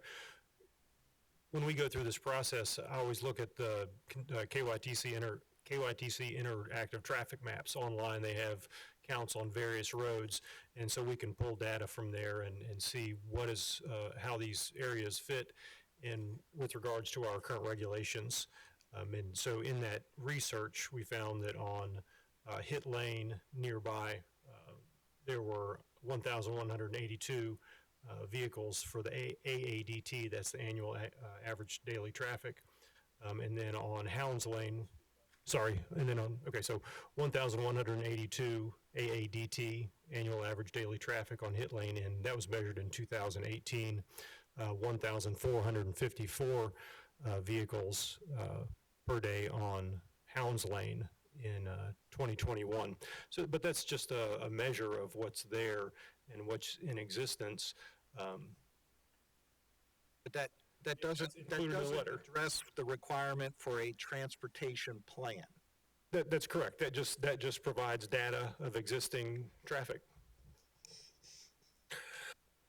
All right. Does anybody have any other questions or concerns, technical in nature, that haven't been addressed? What happens if the quarry closes? That's already industrial. So if the quarry closes, never mind, that's not technical. My name is Larry May, 11225 Hammond Drive. I have just a couple of questions. They've been addressed to some degree already. At the Monday night meeting, I was the one that actually asked the question, what were the hours of operation for the facility, and was told by Mr. Schmucker that the hours would be 6 a.m. to 4 p.m. And of course, as we've already heard, that that's not necessarily the case. So that's an issue. The other thing that we were told Monday night was that the expected usage here would be 200 tons per day. And Mr. Schmucker also had noted that this facility is larger than is required for what they have planned. So the question becomes then, at what point do they decide to increase the volume? And in speaking with, I think it's Mr. Lee, who owns Ecotech, I think it's his son, Bruce, that I spoke to Monday night as well. And he told me that they expected in the first 2 to 3 years that they would be the sole user of the facility, but in 2 or 3 years that they could possibly have other garbage collectors bringing waste to the facility. So I guess the question to you folks is there a limit on the capacity of this facility, and what would it take for the operator to ask or request an increase in that? What's the possibility of that happening? So I don't know if I have a couple other questions, but if anybody wants to address that. Typically, when somebody applies for review by the Planning Commission or a zoning map amendment, give us their parameters of operation, hours of operation, as well as, in this case, it would be tons processed per day. And I know that they are required to report that to the state and to Becky, our solid waste coordinator. So that's your measure of whether or not they are going above and beyond what they presented. And like I said earlier, the Planning Commission, if they were to approve it and send it to fiscal court and it was approved, the binding elements would include hours of operation, as well as we can actually put anything in the binding elements that are agreed upon. So tonnage could be one of those. Okay. And I think another question for you, Mr. Urban, regarding this study on Ballardsville Road.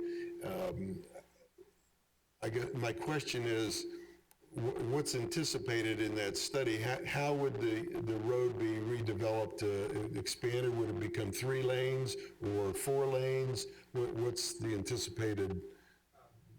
I can share with you the link. I don't have it with me, but the Transportation Cabinet, there is a link to that study.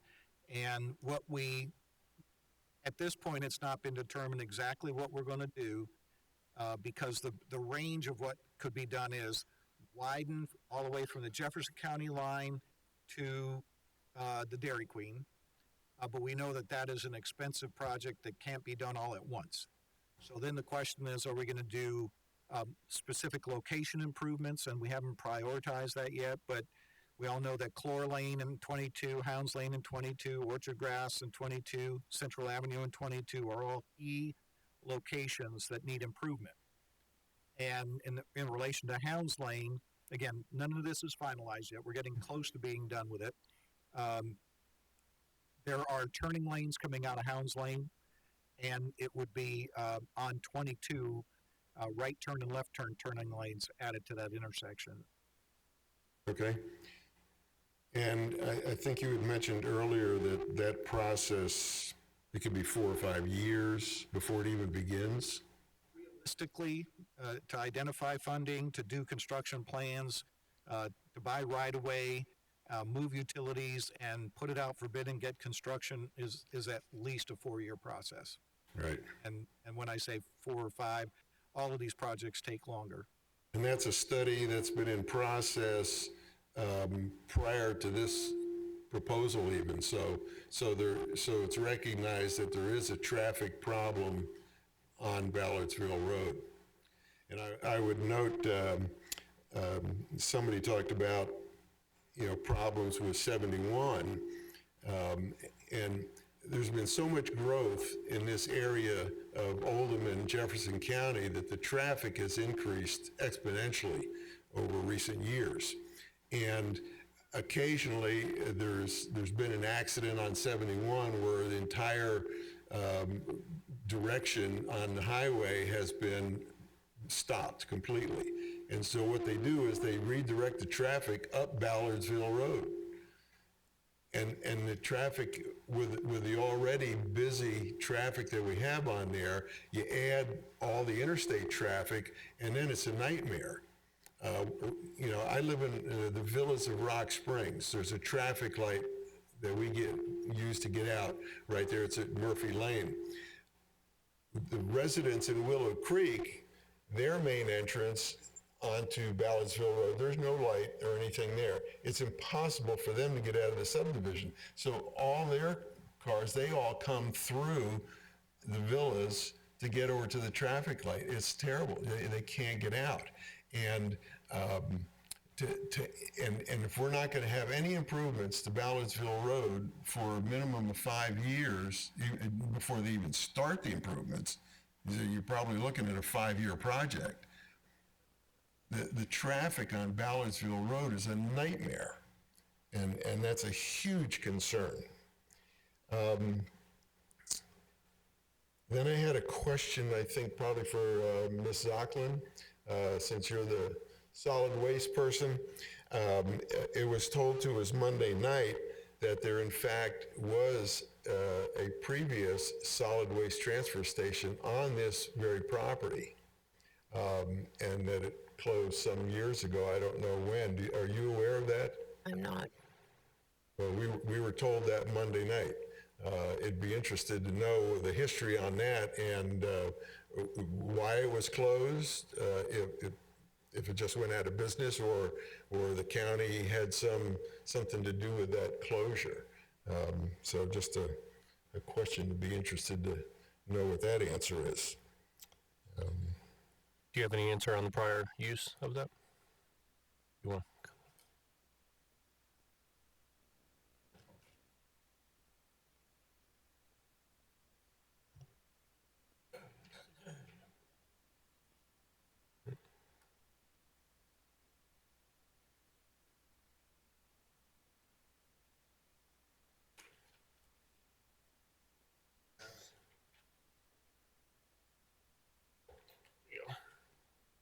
This building here at the end of my fingertip, I'm sorry. The building off the end of my fingertip is the former Cardinal Sanitation Building. In the 70s and 80s, that was a solid waste transfer station. The company was bought out by another solid waste company, and that's why it ceased operations at this location, was because of the merger with another solid waste company. Again, the proposed solid waste building, transfer building is here off my finger here. This building down here now is and was aviation parts and repair, and there was an airstrip that came off this end of the building, and John Leiter could speak to it better than I can, obviously, but there used to be planes landing back here, and that's no longer there as well. So that's what I know. Robert Lee might have more into the history of Cardinal Sanitation because he's been in the market longer than I have. Answered the question. Thank you. All right, that's all I have. Thank you. Thank you. Yeah. Just a follow-up to something. So I have one final question on the vehicles that are going to be used to transport from the inbound trucks. What kind of covering are they going to have when they transport the landfill material? Are they covered? Are they enclosed?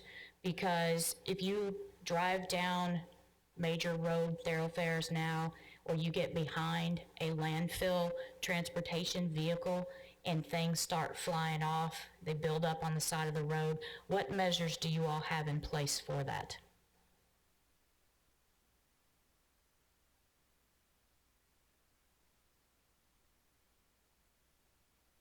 Yeah, that's a good question.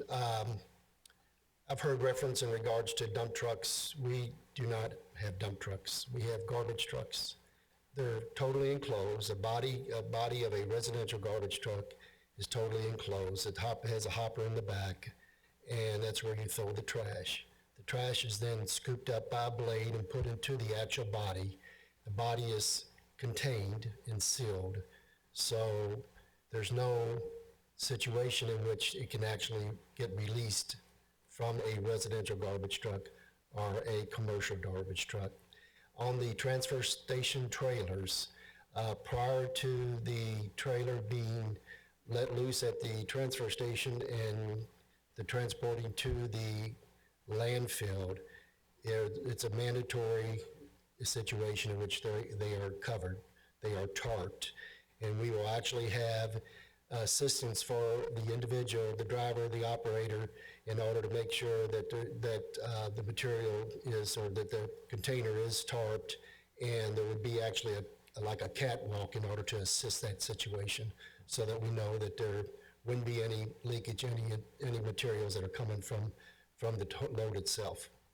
Plus, it's as in a landfill or any other disposal option, it is very routine that you have litter pickers going up and down the street at least 3 times a week. And we would commit to that, of course, simply because it's what we do, and it's understood that that's what would be required in order to make sure that you're not just getting litter all over the roads and everything. All right. Another follow-up? So you talk about the operation of checking, loading, and tarping, but I heard that you're going to have 3 to 4 individuals that are going to be at the facility at any given time. Can you kind of describe that operation? So you bring in inbound, you do stuff inside the building, 3 to 4 operators, they load it, it goes outbound. But then now we've heard picking up litter along the area in question. Can you kind of describe your operations within the facility?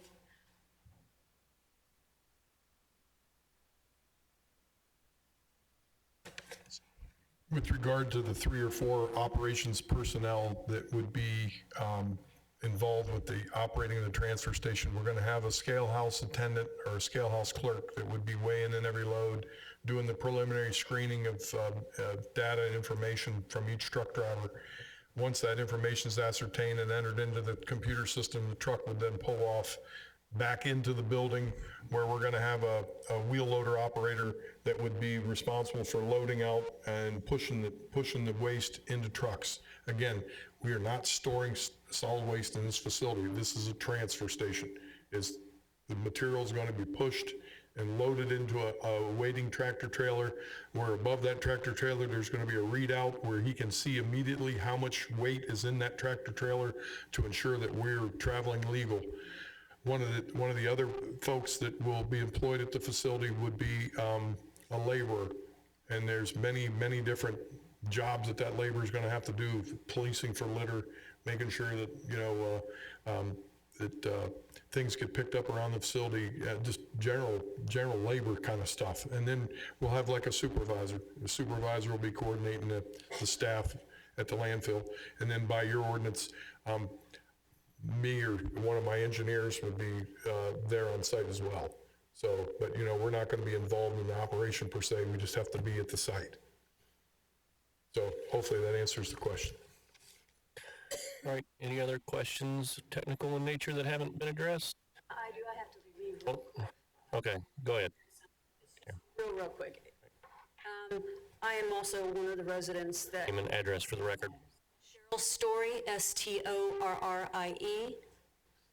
and it's 5612 Windy Willow Drive, 40241.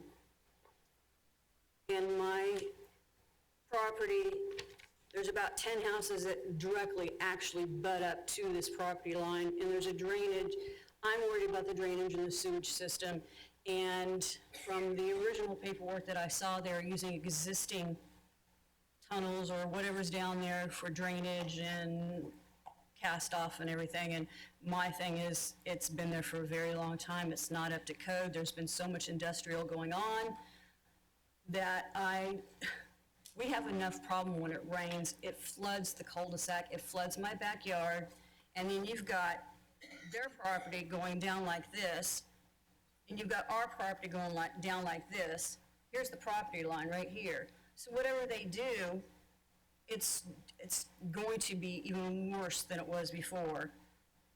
And it seems like them butting up to this cul-de-sac right here and all this other property, it seems like we just kind of got picked off because we're just a low-class neighborhood. We ain't got the money to fix all this stuff up and protect ourselves. Yeah, will you put that on the aerial for us? So point to where you were just saying. Right here is my house, right here. Right there. This is the cul-de-sac right here. This whole entire circle. The whole entire circle is just the Windy Willow cul-de-sac at the very end. Now, this doesn't even include walking 5-10 feet and you're across the street and there's other houses there.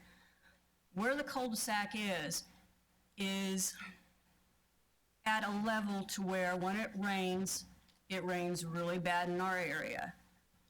We already have a sewage type thing from years ago sitting there that's dangerous. We have animals that live, believe it or not, right near that property line, and there's just a lot of things going on, and I just don't see any planning whatsoever for these houses that are in areas that they just... Not sure if you can ask a question. I think we need to know exactly what their plans are, which they have not been able to provide you guys, which leaves us questioning everything. He doesn't seem like he's been very well planned, his back paperwork, I'm sorry to say, giving you guys what you need so we know what we need to know. It just looks like, more or less, we could get really screwed bad. And I have to go pick up my grandkids. I'm also raising grandkids on a limited income. I'm over 55. Right. Can't afford this stuff. Gotta go. I appreciate her concerns in stormwater. The unfortunate thing was with the lease property that we're talking about, the drainage leaves the property to the east. The watershed that she's in for stormwater is not going to be impacted by this development whatsoever. As far as sanitary sewers, storm sewers, there are no sanitary or storm sewers crossing the lease property whatsoever. We only have high power electric lines overhead. So I wish we could help her stormwater issues, but we're not going to impact those. Okay. Yeah, sorry, right back here in the gray. Nathan Getchell, 11319 Deham Drive. I grew up right there in that house. There used to be caves back there where they blast for the quarry. Are those caves usable? Because I don't trust that they won't put their overstorage down in the caves.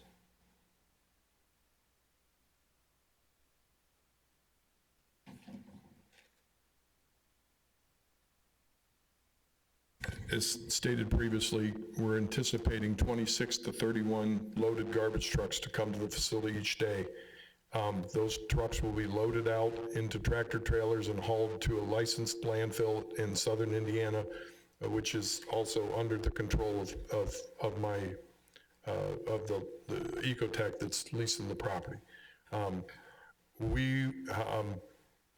As the solid waste industry, have to have all our credentials on file with the attorney generals of each of the states. So personally, we could be put in jail for putting waste where it's not supposed to go.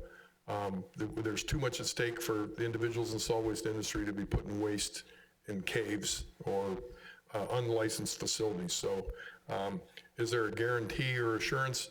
the insurance says people go to jail if they get caught doing it. And so I can speak for Mr. Lee, who's been in the solid waste industry for over 50 years. He's not been arrested. I've been in the solid waste industry for 37 years. I have not been arrested. And we try to maintain the highest integrity in our business to protect the health and safety in the environment by the business we provide. How do you expect to keep the water from running downhill?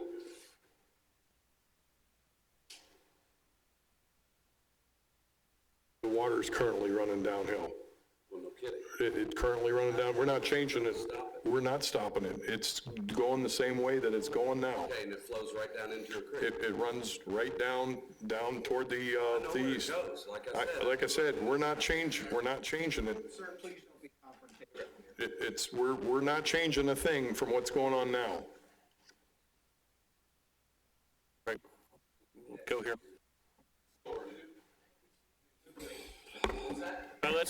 Let's maintain order here, okay? My name is Stephen Wilson with a V.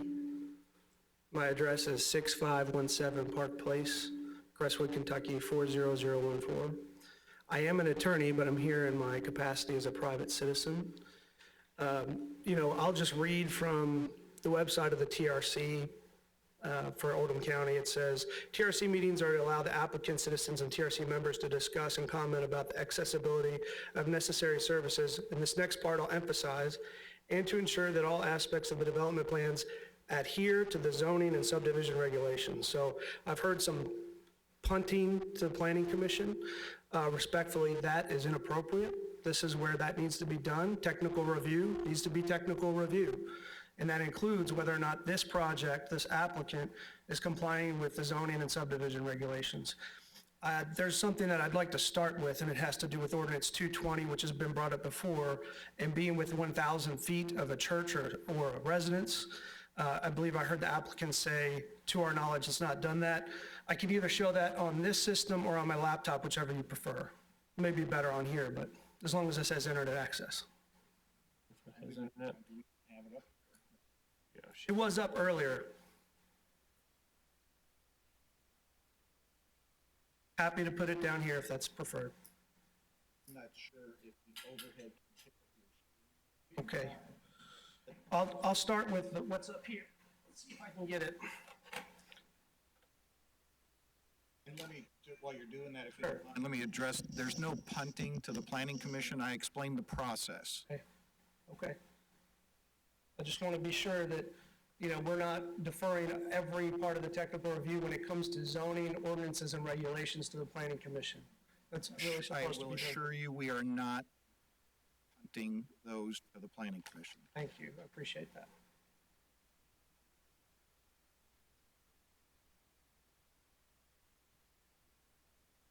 Hard to see. Maybe I should do it on the computer. I'm not sure.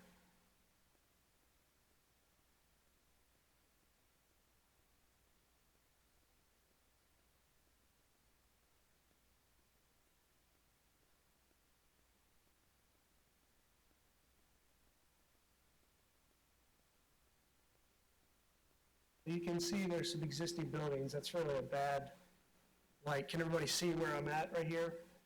And this is about where they're putting the building right here. A simple Google map, you can right-click, measure distance. And right up here, this little castle, I don't know if everybody can see that. That's Wesley Methodist Church.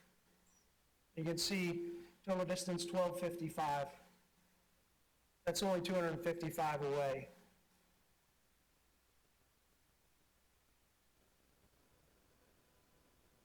From the 1,000. So I think we need to be real accurate with what we're talking about where it is. And just to be clear about what that ordinance says, and I guess I'll go ahead and do the one for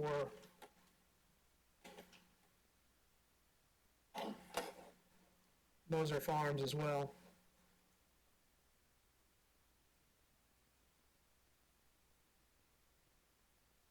The nearest house. 1277. That's a little bit different than the measurements I was getting on mine, which I guess I'll put it up on the board. But I think we just have to be clear. If we could switch to the other one.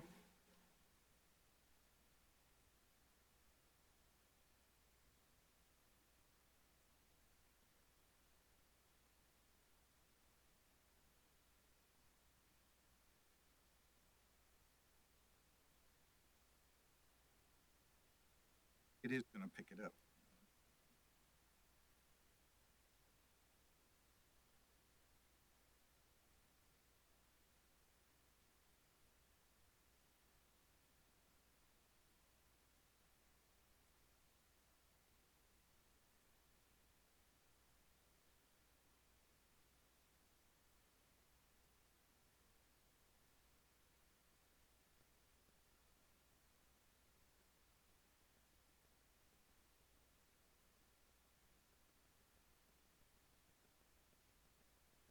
Talking about 33 feet. I do want to revisit the ordinance and what the exact language says.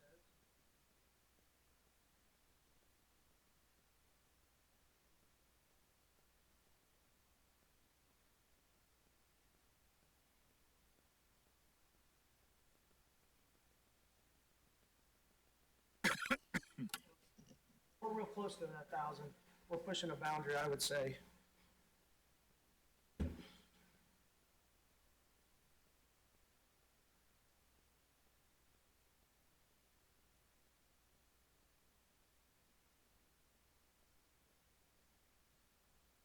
Okay. So what that ordinance specifically says is all facility structures or land or water areas where solid waste management, processing, or disposal is physically located or conducted being the operative word, shall observe the following minimum distances measured from the outside boundary of the structure of the area. And church, 1,000 feet, residence, 1,000 feet. So I would say that needs to be interpreted clearly about where this boundary is. Are we talking about the facility? If trucks are driving on it, I would say that you're conducting waste, right? And so there's a chance, and this needs to be considered by this committee, that this is currently in its current form in technical violation of the zoning ordinance. If you look at the comprehensive plan, what it says is solid waste facilities are restricted land uses, and they require, among other things, quote, new uses or expansion of existing uses should not overburden the capacity of roadways. That's been addressed. I don't think anybody that's speaking honestly and intelligently could say that this isn't going to overburden 22, especially when the county's already engaging in a study along with the transportation cabinet. So it already violates that, I think. And I think this review committee really needs to consider that. 2, solid waste facilities, uses in the industrial area should not abut residentially zoned use parcels. We've heard from several concerned citizens here today, and while they might not technically abut, they're in the proximity. I mean, we're talking tens of feet away over from the 1,000 feet. And then 6, solid waste facilities uses must be in compliance with all the requirements of Division 220 of the zoning ordinance. That's what I just read. So it's already in violation currently. And what I would say is, this is what this committee is supposed to do, right? In the pre-planning, is they're supposed to meet with the applicant and say, hey, you know, we're not sure this is going to pass muster, because they're putting in money to get this ready, right? And what I would say to the applicant is, you're going to face a lot of public pushback, and you're setting yourself up for a decision that could be deemed arbitrary and capricious by the planning commission or the fiscal court, because it's already in violation of the ordinance. So that would seem rather incongruent for the planning commission or the fiscal court or this committee to say, yeah, this is okay, we're gonna deem this okay. I think you're setting yourself up for a disaster there. So that's one part of the zoning ordinance. The other one, objective CF23 of the Oldham County Comprehensive Plan, states when approving sanitary, sewer, and solid waste facilities, priority should be given to those that do not pollute the community waters, are compatible with and appropriately buffered from surrounding uses, and do not present an unreasonable risk to the public health and safety. I think that's a clear violation as well, right? I mean, it's not compatible with surrounding uses. Are there some buffer areas, very small ones, right? But there are residents surrounding all sides of this. There are residences. It's incompatible. It's also, again, a threat to public safety when it comes to 22 and having garbage trucks. We don't know how many, we don't know the tonnage, they can't give us specifics. Regardless, I think it's in current violation of the zoning ordinance. And then finally, if you read page 66 of the Oldham County Comprehensive Plan, it refers to solid waste as the goal of being one waste hauler. Franchising creates lower rates for citizens and reduces the number of waste hauling trucks on the roadways. So that's a stated goal. If a stated goal in the comprehensive plan is to reduce the number of waste hauling trucks on the roadways, this clearly contradicts that. So it's already in violation of the comprehensive plan. I'm a little surprised that this stuff hasn't been addressed. I mean, please let me know if the planning and development or anybody on this committee addressed this already. Well, again, this is a technical body of agencies and utilities providing services to the county. What you're arguing at this point is what you argue at the Planning Commission or ultimately at fiscal court. That's not in accordance with what the website says that this TR committee does. I mean, it says that this is for citizens to address the committee about whether or not the applicant's plan is in compliance with zoning ordinance and regulations. Does it not say that? Again, there are comments from here, from the citizens as well, from these agencies that allow them to go and modify their plan. That's why I use the word punting. This committee needs to do its job. And I'm starting to get offended by your attitude about what we're doing here because you aren't familiar with what we're doing, and I've tried to explain that what we're doing is reviewing for technical nature, and there is no punting. If I apologize for my rhetoric, did anybody on this committee question the distance or try to calculate the distance or determine whether or not this was within the correct distance? Efficiency in their plan. They're required to do that. So that doesn't happen at this level? It doesn't happen at the review committee or the pre-planning committee meeting? If you will hold on until I make a comment at the end of this, you'll hear what my response is to that. Fair enough. Let me just say it now. There are deficiencies in what they're presenting, and I have a list of at least 7 or 8 items. And what I'm going to propose is that they go back and they give us answers to these questions and then come back to the TRC before we get there. Apologies. I was probably premature in my comments. I apologize. And I get that. Thanks. And I understand that everybody's, this has happened quickly. There was a meeting Monday night, notice and all that kind of stuff. So I've got a list of things. Okay. It isn't even complete because I haven't even gone through all my notes, but I've got 7 items that I think weren't presented at this technical review committee, and it really will answer what you're. Okay. Thank you, and apologies for ignorance of the process. Last comment is somebody mentioned that this is an actual rezone, and so I'm not fully briefed on what that means, but it seems to me that if it gets rezoned to solid waste facility, and that's what it's zoned, and they sell the property 15 years from now, there's nothing stopping a different type of solid waste facility use on that land. And I'd be awfully concerned because at that point, the new landowner would have free reign. They wouldn't have to come back they might have to come back, but they'd already have approval because it'd be zoned for that use, would it not? It would be zoned, you're correct, but we, again, what I said earlier is a very typical binding element is that it only applies to the plan that was presented at the Planning Commission the day it was heard.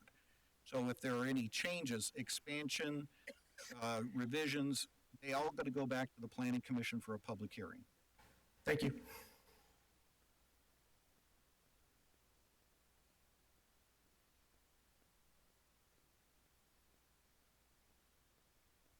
Hi, my name is Alicia Stumler. I live at 11319 Deham Road. I would like to know, we've talked briefly about the power grid. The power grid that they're going to use in this facility, because the current power grid that the lower part of Willow Creek has had at least 6 to 8 power outages related to faulty equipment through LG&E. So I would like to know what power grid they're planning on using. Are they going to use the same one that is already faulty, that already has problems with their equipment? Do you know what power grid you're going to use? Well, that's a concern also, because not only do we have animals that are concerns and adults that are elderly that have oxygen needs, that if the power goes out because of their usage, then what happens to their health and their well-being? Modify that question and say, do you need any power that's any different than residential?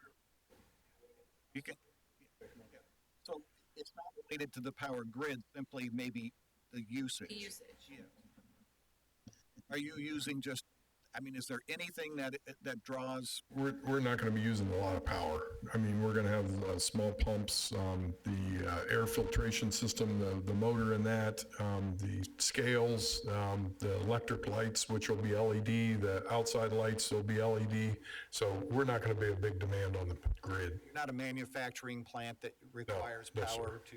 No, we're not going to have heat or, anything. It's going to draw a lot of power. Along the lines of that question, don't say it yet. I don't want you to have to try to get back up again. Unless you want to exercise. With the discussion of the power grid, will there be any sort of backup generators as far as keeping the systems for the air running even in the event of a power outage?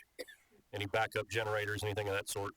We haven't addressed those discussions yet, because obviously we haven't had any discussions with the power company and the connections, and that'd be down the road.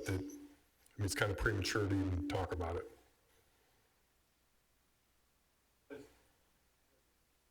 Formally, LG&E is notified of this meeting. I mean, did they send any comments in?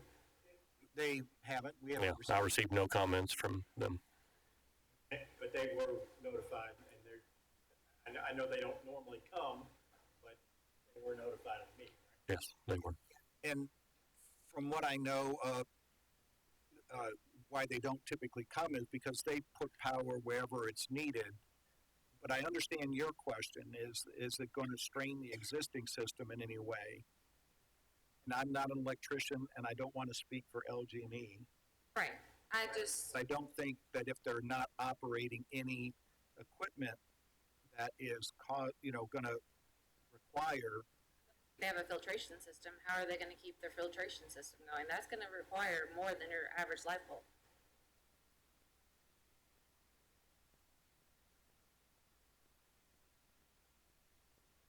So as I explained previously, we're talking about like a household furnace motor, a fan that runs in your furnace. This is the kind of motor sizes we're talking about, recirculating the air, much like what goes on in your house.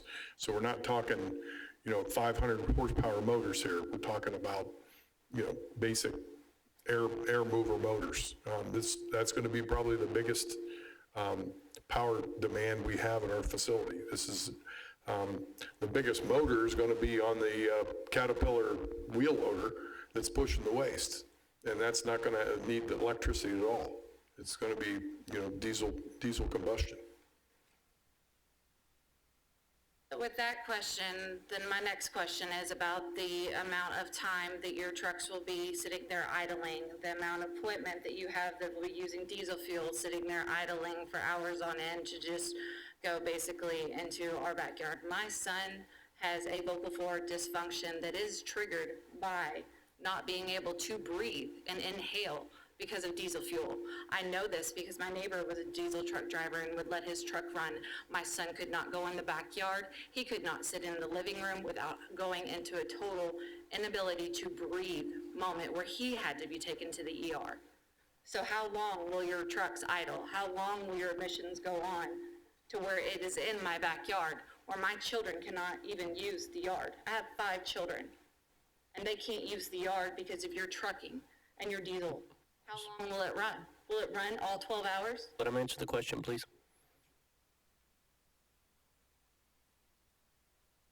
The amount of time that it takes in order for the truck to get on the property, dump, and go back is probably about 20 to 30 minutes total.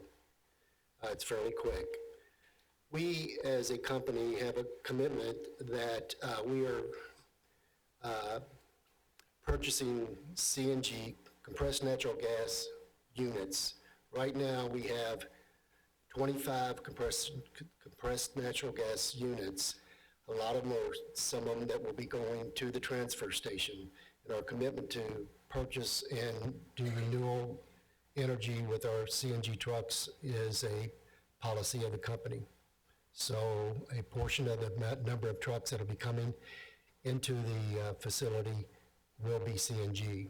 As a matter of fact, the tractor trailers, the ones that are the trailers dumped, trash dumped in the trailer and goes to the landfill, all 3 of those units are CNG units, which helps in regards to the greenhouse effect. The 20 to 30 minutes, that was for the drop-off? Is that what your answer was? What about for the tractor trailers that are being loaded? Those, if they're waiting to be loaded, they wouldn't be on. But those are the CNG units that we already have, those units that are CNG. Thank you. Talk about CMG units on the tractor trailers and on the waste trucks. What about the Caterpillar that's running it over, compressing it? That's still diesel fuel. There's still diesel fuel run for how many hours is that Caterpillar gonna run all over that? And in your filtration system, you're telling me doesn't take any more electricity than a light bulb? I mean, my point is, if you have a diesel Caterpillar inside of a building running all 12 hours of the day, and your filtration system is supposed to take minimum amount of power, then how much are you actually filtrating? Thank you. Is there anybody else that has any technical questions that have not been addressed? All right, seeing none, I know you want to make some comments? I'm, and Barry, I want to call upon you as their counsel. It is a little bit unusual. We have never reconvened a TRC or tabled a TRC application like this, but I find that I'm compelled to say that you really need to come back here with answers to some of these questions. Hours of operation, the service area, what happens with undeliverable loads, talk about the air filtration system, bring in a transportation plan that meets section 220050, a little bit more about the stormwater and the potential for leaching, especially when we heard that even concrete is porous, and then show us on the plan the distances to the adjoining properties that were in question. So what I'm going to suggest, if you think that you can have these things done in a month, we'll say that this will be on the agenda for the September 21st TRC.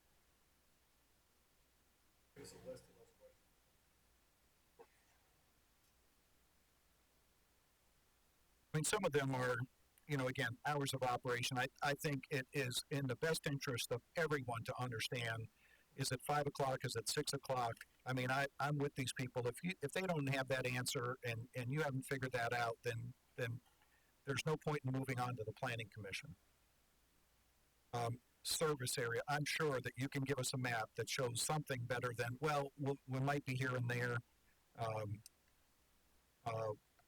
The undeliverable loads, I know that's a if-then question. If the highway, we all get stuck in that traffic, but it would be good to know if one of your trucks is supposed to leave no later than 3:30-ish to get to the landfill, and there is a incident on the highway, what does it do? Do you even leave the yard? And I know you've got 12 hours, but I think that deserves an explanation.